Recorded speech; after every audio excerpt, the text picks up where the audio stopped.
ਮਨੁੱਖ ਨੂੰ ਕਿਸ ਤਰ੍ਹਾਂ ਨਾਪਾਂਗੇ? ਰੰਗ ਰੂਪ ਤੋਂ ਕਤਈ ਨੇ, ਉਹਦੇ ਕੱਪੜਿਆਂ ਤੋਂ ਕਤਈ ਨੇ, ਉਸ ਦੇ ਮਜ਼ਹਬ ਤੋਂ। ਹਰ ਮਜ਼ਹਬ ਦੇ ਚੰਗੇ ਮਨੁੱਖ ਹੁੰਦੇ ਨੇ, ਹਰ ਮਜ਼ਹਬ ਦੇ ਮਾੜੇ ਮਨੁੱਖ ਹੁੰਦੇ ਨੇ। ਹਰ ਕੌਮ ਦੇ ਚੰਗੇ ਮਨੁੱਖ ਹੁੰਦੇ ਨੇ, ਹਰ ਕੌਮ ਦੇ ਮਾੜੇ ਮਨੁੱਖ ਹੁੰਦੇ। ਮਨੁੱਖ ਨੂੰ ਕਿਸ ਤਰ੍ਹਾਂ ਨਾਪਾਂਗੇ? ਚੰਗਾ ਹੈ, ਮਹਾਨ ਹੈ। ਤੋ ਅਨੁਭਵੀ ਗਿਆਨੀ ਐਸਾ ਕਹਿੰਦੇ ਨੇ, ਉਹਦੀ ਮੰਗਾਂ ਤੋਂ ਪਤਾ ਚਲੇਗਾ ਇਹ ਚੰਗਾ ਹੈ ਕਿ ਮਾੜਾ ਹੈ। ਉਹਦੀ ਖਾਹਿਸ਼ਾਂ ਤੋਂ ਪਤਾ ਚਲੇਗਾ ਮਨੁੱਖ ਕੀ ਹੈ। ਵੇਖੋ ਉਹਦੀ ਖਾਹਿਸ਼ ਕੀ ਹੈ, ਮਨੁੱਖ ਕੀ ਹੈ, ਇਹਦੀ ਮੰਗ ਕੀ ਹੈ। ਤੇ 24 ਘੰਟੇ ਹਰ ਵਕਤ ਅੰਦਰ ਮੰਗ ਚੱਲਦੀ ਹੈ। ਇਸ ਵਾਸਤੇ ਇੱਕ ਆਮ ਪੰਜਾਬੀ ਦਾ ਤੇ ਮੁਹਾਵਰਾ ਵੀ ਪ੍ਰਚਲਿਤ ਹੈ, ਜਬ ਲਗ ਸਵਾਸ ਤਬ ਲਗ ਆਸ। ਆਸ ਤੇ ਸਵਾਸ ਦੋਵੇਂ ਇਕੱਠੇ ਹੀ ਚੱਲਦੇ ਨੇ। ਸਵਾਸ ਚੱਲ ਰਹੇ ਨੇ, ਆਸ ਚੱਲ ਰਹੀ ਹੈ, ਸਵਾਸ ਚੱਲ ਰਹੇ ਨੇ, ਮੰਗ ਚੱਲ ਰਹੀ ਹੈ। ਮਨੁੱਖ ਦਾ ਹਿਰਦਾ ਅਮੰਗ ਨਹੀਂ ਆਉਂਦਾ। ਮਨੁੱਖ ਦਾ ਮਨ ਖਾਹਿਸ਼ਾਂ ਤੋਂ ਰਹਿਤ ਨਹੀਂ ਆਉਂਦਾ। ਹਰ ਵਕਤ ਮੰਗ ਅੰਦਰ ਚੱਲਦੀ ਹੈ, ਹਰ ਵਕਤ ਖਾਹਿਸ਼ਾਂ ਅੰਦਰ ਜੋ ਹੈ ਚੱਲਦੀਆਂ ਨੇ। ਇਹਨਾਂ ਖਾਹਿਸ਼ਾਂ ਤੋਂ ਪਤਾ ਚਲੇਗਾ ਇਹ ਮਨੁੱਖ ਟੋਟਲ ਸੰਸਾਰੀ ਹੈ ਜਾਂ ਭਗਤ ਹੈ, ਜਾਂ ਇਹ ਮਨੁੱਖ ਦੋਵੇਂ ਹੈ। ਇਹ ਸੰਸਾਰੀ ਵੀ ਹੈ, ਇਹ ਭਗਤ ਵੀ ਹੈ। ਇਹ ਗ੍ਰਸਤੀ ਵੀ ਹੈ, ਇਹ ਭਗਤ ਵੀ ਹੈ। ਇਹ ਕਿਸ ਤਰ੍ਹਾਂ ਨਾਪਾਂਗੇ, ਕਿਸ ਤਰ੍ਹਾਂ ਤੋਲਾਂਗੇ? ਉਹਦੀ ਮੰਗ ਤੋਂ, ਉਹਦੀ ਖਾਹਿਸ਼ ਤੋਂ। ਇਹਦੀਆਂ ਖਾਹਿਸ਼ਾਂ ਕੀ ਨੇ? ਅਗਰ ਇਹਦੀਆਂ ਮੰਗਾਂ ਸਾਰੀਆਂ ਬਾਹਰ ਮੁਖੀ ਨੇ ਤਾਂ ਇਹ ਮਨੁੱਖ ਬਾਹਰ ਮੁਖੀ ਹੈ, ਸੰਸਾਰੀ ਹੈ, ਬਿਲਕੁਲ ਸੰਸਾਰੀ ਹੈ। ਇਹਦੀ ਕਿਸੇ ਵੀ ਮੰਗ ਦਾ ਅੰਦਰ ਸੰਬੰਧ ਨਹੀਂ ਹੈ। ਹਰ ਤਰ੍ਹਾਂ ਦੀ ਮੰਗ ਬਾਹਰਲੀ ਹੈ। ਤੇ ਸਾਰੀਆਂ ਮੰਗਾਂ ਦਾ ਕੇਂਦਰ ਫਿਰ ਕੀ ਮੰਨਦੇ ਨੇ? ਬਾਹਰ ਧਨ। ਸ਼ਾਂਤੀ ਚਾਹੀਦੀ ਹੈ, ਸਕੂਨ ਚਾਹੀਦਾ, ਮਹਾਰਸ ਚਾਹੀਦਾ ਹੈ, ਆਨੰਦ ਚਾਹੀਦਾ ਹੈ, ਪ੍ਰਕਾਸ਼ ਚਾਹੀਦਾ ਹੈ। ਇਹ ਮੰਗ ਅੰਦਰ ਦੀ ਇਹਨਾਂ ਸਾਰੀਆਂ ਮੰਗਾਂ ਦਾ ਕੇਂਦਰ ਹੈ ਪਰਮਾਤਮਾ। ਪਰਮਾਤਮਾ ਹੈ तो फिर रस भी है, परमात्मा है तो फिर आनंद भी है, परमात्मा है तो फिर खेड़ा भी है, खुशी भी है, परमात्मा है तो फिर प्रकाश भी है, चानना भी है। हुण मैं अर्ज करा, धन है तो पदार्थ भी है गए ने, धन है तो चंगा मकान भी है, धन है तो चंगे कपड़े भी ने, धन है तो घर दे चंगा साजो समान भी है। धन दे नाल सारे पदार्थ चले आउंदे ने, परमात्मा दे नाल सारे रस आ जाते हैं, सारा आनंद आ जाता है, सारा चानना आ जाता है, सारा प्रकाश आ जाता है। परमात्मा नहीं तो आनंद कित्थे? परमात्मा नहीं तो महारस कित्थे? तो मैं अर्ज करा, धन ही नहीं तो चंगा मकान कित्थे? धन ही नहीं तो चंगे कपड़े कित्थों? धन ही नहीं तो घर दे चंगा साजो समान कित्थे? सारे पदार्थ धन की परिक्रमा करते हैं। सारा रस आनंद खेड़ा प्रकाश परमात्मा की परिक्रमा करता है। परमात्मा ही नहीं तो आनंद कैसा? धन ही नहीं तो पदार्थ कित्थों? ते पदार्थां दा सुख कित्थे? हुण मैं दूसरा पहलू अर्ज करन लगा। पदार्थां दा सुख समाजिक है। घर दे एक व्यक्ति नूं चंगा चौखा धन मिल गया है तो सारे दा सारा घर धनवान हो गए। समाजिक है, समाजिक है। बड़े ध्यान नाल सुनना, समाजिक है। घर का एक व्यक्ति धनवान हो गया तो पत्नी भी धनवान हो गई है, बच्चे भी धनवान हो गए, भैन भी धनवान हो गई, भरा भी धनवान हो गए। धन समाजक है और उस सुख दे सारे साझीदार हो सकते हैं। पदार्थ सोना मकान है तो वो पति भी रह रहा है, पत्नी भी रह रही है, माँ बाप भी रह रहे हैं, बच्चे भी रह रहे हैं। समाजक है, समाजक है। तो चंगा मकान तो धन नाल मिलेगा ना, चंगा मकान बनेगा धन नाल बनेगा। धन समाजक है।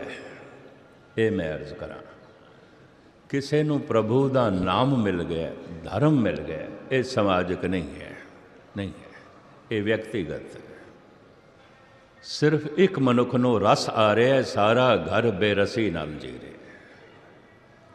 सिर्फ एक मनुख कोल चानना है, प्रकाश है, सारा घर मूर्खता दे जी रहा है।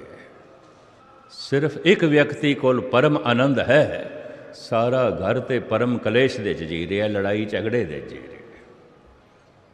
सिर्फ एको ही मनुख दे कोल दैवी गुण ने, सारा परिवार ते अवगुणा दे जी रहा है। क्यों? नाम धर्म समाजक नहीं है।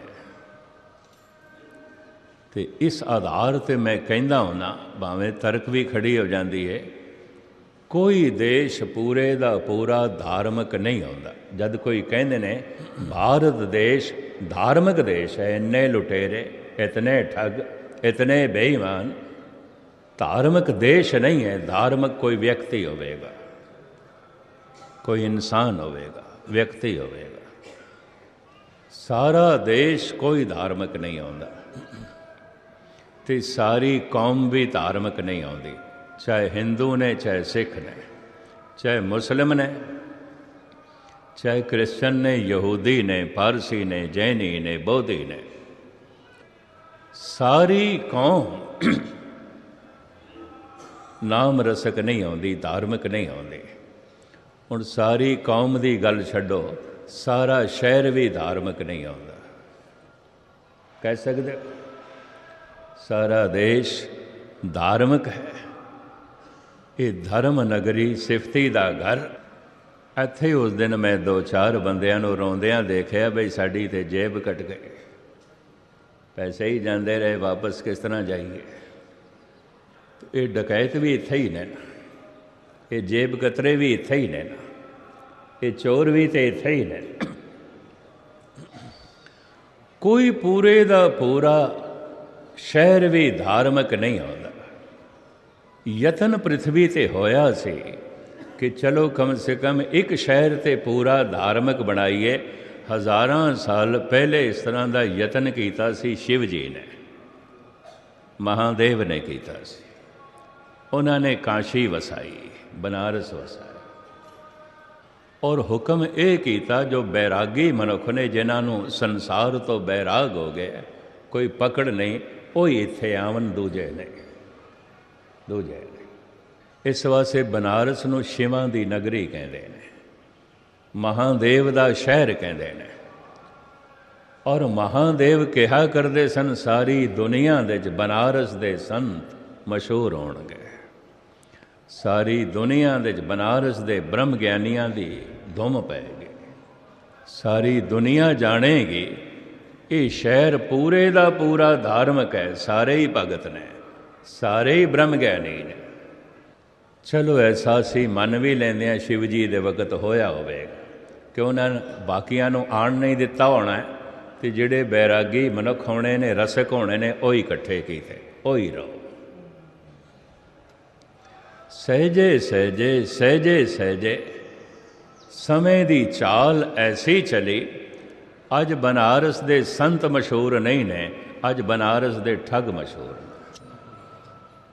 गले जिना जप मालियां, लोटे हथ न वग, ऐन चिट्टे चमकदे लोटे, गल दे चमाला, हथ दे सिमरना।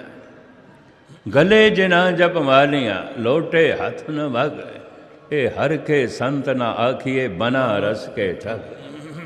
ये तो बनारसी ठग ने। सारे देश दे सिरमौर ठग केड़ा? बनारसी ठग। तो हुण शिव जी कोल पुछ सकते हैं ਤੁਸੀਂ ਠੱਗਾਂ ਵਾਸਤੇ ਨਗਰੀ ਵਸਾਈ ਸੀ ਕਿ ਸੰਤਾਂ ਵਾਸਤੇ? ਨਗਰੀ ਵਸਾਈ ਸੀ ਸੰਤਾਂ ਵਾਸਤੇ, ਭਗਤਾਂ ਵਾਸਤੇ, ਜਿਨ੍ਹਾਂ ਨੇ ਰੱਬ ਦਾ ਨਾਮ ਜਪਣਾ ਤੇ ਜਿਹੜੇ ਬੈਰਾਗੀ ਨੇ ਉਹ ਆ ਕੇ ਇੱਥੇ ਰਹਿਣ। ਪਰ ਅੱਜ ਤੇ ਬਨਾਰਸ ਦਾ ਠੱਗ ਸਾਰੇ ਦੇਸ਼ ਦੇ ਵਿੱਚ ਮਸ਼ਹੂਰ ਹੈ। ਤਾਂ ਮੈਂ ਇੰਜ ਅਰਜ਼ ਕਰਾਂ, ਕੋਈ ਪੂਰੇ ਦਾ ਪੂਰਾ ਮੁਲਕ ਧਾਰਮਿਕ ਨਹੀਂ ਆਉਂਦਾ, ਕੋਈ ਪੂਰੀ ਦੀ ਪੂਰੀ ਕੌਮ ਧਾਰਮਿਕ ਨਹੀਂ ਆਉਂਦੀ, ਕੋਈ ਪੂਰੇ ਦਾ ਪੂਰਾ ਸ਼ਹਿਰ ਧਾਰਮਿਕ ਨਹੀਂ ਆਉਂਦਾ, ਨਹੀਂ ਆਉਂਦਾ। ਚਲੋ ਹੋਰ ਵੀ ਮੈਨੂੰ ਕਹਿਣ ਦੇਣਾ, ਕੋਈ ਪੂਰੇ ਦਾ ਪੂਰਾ ਪਰਿਵਾਰ ਵੀ ਧਾਰਮਿਕ ਨਹੀਂ ਆਉਂਦਾ, ਨਹੀਂ ਆਉਂਦਾ। ਭਾਈ ਸਾਹਿਬ ਭਾਈ ਗੁਰਦਾਸ ਜੀ ਦਾ ਮੈਂ ਸਿਰਫ ਤੁਹਾਨੂੰ ਇੱਕ ਸਵਈਆ ਸਰਵਨ ਕਰਾ ਦੇਣਾ, ਅਰਥ ਨਹੀਂ ਕਰਾਂਗਾ। ਕਈ ਦਫਾ ਇਹਦੇ ਉੱਤੇ ਮੇਰੀ ਜ਼ਮੀਰ 'ਤੇ ਬੋਝ ਪੈਂਦਾ ਹੈ। ਭਾਈ ਸਾਹਿਬ ਭਾਈ ਗੁਰਦਾਸ ਜੀ ਲਿਖਦੇ ਨੇ, ਬਾਲ ਚਤੀ ਹੈ ਸ੍ਰੀ ਚੰਦ ਬਾਬਾਣਾ ਦੇਵਰਾ ਬਣਵਾਇਆ, ਲਖਮੀ ਦਾਸੋਂ ਧਰਮ ਚੰਦ ਪੋਤਾ ਹੋਏ ਕੇ ਆਪ ਗਣਾਇਆ। ਭਾਈ ਸਾਹਿਬ ਭਾਈ ਗੁਰਦਾਸ ਜੀ, ਮਹਾਦੇਵ ਅਹਮੇਵ ਕਰ ਕਰਬੇ ਮੁਖ ਪੁੱਤਾਂ ਭੌਂਕਾਇਆ, ਮੀਣਾ ਹੋਇਆ ਪ੍ਰਿਥਿਆ ਕਰ ਕਰ ਢੇਡਕ ਬਰਲ ਚਲਾਇਆ, ਚੰਦਨ ਵਾਸ ਨਾ ਵਾਸ ਬੋਹਾਇਆ। ਭਾਈ ਸਾਹਿਬ ਭਾਈ ਗੁਰਦਾਸ ਜੀ, ਚੰਦਨ ਦੇ ਨੇੜੇ ਲੈ ਕੇ ਇਹ ਚੰਦਨ ਦੀ ਮਹਿਕ ਨਹੀਂ ਲੈ ਸਕੇ। ਇਹ ਤੇ ਸਾਰੀ ਗੁਰੂ ਦੀ ਸੰਤਾਨ ਹੈ, ਸਾਰੀ ਸੰਤਾਨ ਹੈ। ਮੋਹਨ ਕਮਲਾ ਹੋਇਆ ਚੌਬਾਰਾ ਮੋਰੀ ਮਨਵਾਇਆ, ਮੀਣਾ ਹੋਇਆ ਪ੍ਰਿਥਿਆ। ਪਤਾ ਹੈ ਮੀਣਾ ਕਿਸ ਨੂੰ ਕਹਿੰਦੇ ਨੇ? ਰਾਜਸਥਾਨ ਦੇ ਵਿੱਚ ਮੀਣਾ ਇੱਕ ਕਾਸਟ ਹੈ, ਜ਼ਾਤ ਹੈ। ਹੁਣ ਤੇ ਨਵੀਂ ਜਨਰੇਸ਼ਨ ਸੁਧਰ ਗਈ ਹੈ, ਠੀਕ ਹੋ ਗਈ ਹੈ। ਜਦ ਰਾਜਸਥਾਨ ਦੇ ਸਾਰੇ ਰਜਵਾੜੇ ਸਨ, ਸਟੇਟਾਂ ਸਨ, ਕਿਧਰੇ ਡਾਕਾ ਪੈ ਜਾਏ, ਕਿਧਰੇ ਚੋਰੀ ਹੋ ਜਾਏ, ਤਾਂ ਪੁਲਿਸ ਤਲਾਸ਼ੀ ਲੈਂਦੀ ਸੀ ਮੀਣਿਆਂ ਦੇ ਘਰ ਦੇ, ਵੀ ਇਹਨਾਂ ਦੇ ਚੋਂ ਕੋਈ ਹੋਵੇ। ਇਹ ਕੌਮ ਬਦਨਾਮ ਹੋ ਗਈ। ਅੱਜ ਨਵੀਂ ਜਨਰੇਸ਼ਨ ਸੁਧਰ ਗਈ ਹੈ, ਠੀਕ ਹੋ ਗਈ ਹੈ। तो मैं अर्ज करा, मीणा शब्द भाई गुरदास जी वरत रहे ने बाबा प्रिथी चंद रहे। मीणा होया पृथिया कर कर टेडक बरल चराया, महादेव अहमेव कर कर बेमुख पुतां भौंकाया, चंदन वास ना वास बुहाया। चंदन दे नेड़े रह के ये चंदन दी महक नहीं ले सके, नहीं ले सके। घर दे ची सी राम नूं रोज़ वेखदी सी, पर मतरेई मां कह कई ते कोई रस नहीं ले सकी, मंथरा भी कुछ नहीं ले सकी। मामा ही सी कंस, कृष्ण तो कख भी नहीं ले सके, वैरी बनिया रहे। कोई पूरे दा पूरा परिवार भी धार्मिक नहीं आता, कोई पूरी दी पूरी कौम ते जात भी धार्मिक नहीं आती, कोई पूरे दा पूरा शहर भी धार्मिक नहीं आता, कोई पूरे दा पूरा देश भी धार्मिक नहीं होता। धर्म व्यक्तिगत है। हाँ, किसी देश नूं असीं कह सकते हैं ये सारे दा सारा देश धनवान है, जैसे अमेरिका धनवान है। सारे दा सारा देश बड़ा शक्तिशाली है, जैसे कि अमेरिका कह सकते हैं। पर अज तक इस तरह नहीं होया कि कोई सारे दा सारा देश धार्मिक है, सारे दा सारा परिवार भी धार्मिक नहीं है। देश की तो गल छड्डो, इहदे उत्ते मैं उदाहरण देंदा हुंदा, वो भी तुहाडे सामने रखां। प्रहलाद धार्मिक है, उहदा पिता धार्मिक नहीं है, सारा परिवार धार्मिक नहीं है।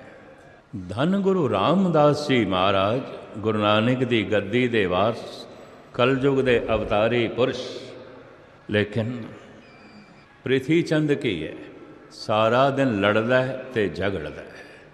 धन गुरु रामदास जी महाराज नूं कहना भी पिया, काहे पूत झगड़त हो संग बाप, जिनके जने बडीरे तुम हो, तिन स्यों झगड़त पाप। ये पाप है। सारा दिन लड़ाई करदा है, झगड़ा करदा है, और वो भी पैसों की खातर, धन की खातर। गुरु अर्जन देव जी महाराज कहते हैं, किस ही वाद घाट किस ही पे, सगरे लर लर मऊआ, माए बात पूत हित भ्राता। उन घर घर मेलियो दुआ। धन ने घर घर ਦੇ ਦੁਐਤ ਖੜੀ ਕੀਤੀ ਹੈ, ਦੀਵਾਰ ਖੜੀ ਕੀਤੀ ਹੈ। ਭਰਾ ਦੇ ਵਿਚਕਾਰ, ਪਿਓ ਪੁੱਤਰ ਦੇ ਵਿਚਕਾਰ, ਭੈਣ ਭਰਾ ਦੇ ਵਿਚਕਾਰ, ਭੈਣ ਭੈਣ ਦੇ ਵਿਚਕਾਰ। ਮਾਏ ਬਾਪ ਪੂਤ ਹਿਤ ਭਰਾਤਾ। ਉਨ ਘਰ ਘਰ ਮੇਲਿਓ ਦੁਆ। ਕਿਉਂ? ਕਿਸੇ ਹੀ ਬਾਦ ਘਾਟ ਕਿਸੇ ਹੀ ਪੈ, ਕਿਸੇ ਨੂੰ ਵੱਧ ਆ ਗਿਆ, ਕਿਸੇ ਨੂੰ ਘੱਟ ਆ ਗਿਆ। ਕਿਸੇ ਹੀ ਬਾਦ ਘਾਟ ਕਿਸੇ ਹੀ ਪੈ, ਸਗਰੇ ਲਰ ਲਰ ਮੂਆ। ਬਸ ਝਗੜਦੇ ਪੈਣ, ਲੜਦੇ ਪੈਣ। ਉਹਨੂੰ ਵੱਧ ਆ ਗਿਆ, ਮੈਨੂੰ ਘੱਟ ਆ ਗਿਆ। ਮੈਂ ਚਸ਼ਮਦੀਦ ਵਾਕਿਆ ਤੁਹਾਨੂੰ ਸਰਵਨ ਕਰਾ ਰਿਹਾ। ਮਕਾਨ ਦੀ ਵੰਡ ਹੋ ਰਹੀ ਸੀ। ਛੋਟਾ ਭਰਾ ਕਹਿੰਦਾ ਸੀ, ਇਹ ਜਿਹੜੀ ਦੀਵਾਰ ਪਾ ਰਹੇ ਹੋ ਇਹ 2 ਇੰਚ ਪਰੋ ਕਰ ਲਓ, ਮੇਰਾ ਇੱਥੇ ਜ਼ੀਨਾ ਢੰਗ ਦਾ ਬਣ ਜਾਏਗਾ, ਉੱਪਰ ਜਾਣ ਵਾਸਤੇ ਜ਼ੀਨਾ ਨਹੀਂ ਬਣਦਾ।